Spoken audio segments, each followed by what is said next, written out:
এদিকে আন্তর্জাতিক প্রোপাগান্ডা রোধে বিএনপির নেতাকর্মীদের কাজ করার তাগিদ দিয়েছেন দলের মহাসচিব মির্জা ফখরুল ইসলাম আলমগীর। তিনি বলেন, এখন শুধু স্লোগান দেওয়ার রাজনীতি নয়, সাইবার জগতেও যুদ্ধ করতে হবে। যুক্তরাজ্য বিএনপি ও তার অঙ্গ সংগঠনের নেতাকর্মীদের সঙ্গে মতবিনিময়ে তিনি এসব কথা বলেন। আমরা জোর করে কিছু করা যাবে না, আইনের মধ্যে দিয়ে যেতে হবে। আমরা সেগুলো আপনার সংস্কারের জন্য, পরিবর্তনের জন্য আমরা কাজ করেছি, ইতিমধ্যে আমরা সাবমিটও করেছি।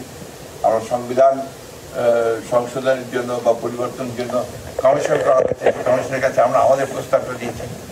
সবচেয়ে বড় জিনিস হচ্ছে আমরা একটা 31 দফা দিয়েছিলাম ফর চেঞ্জ, রাষ্ট্র ব্যবস্থার পরিবর্তন, রাষ্ট্র কাঠামোটার পরিবর্তন।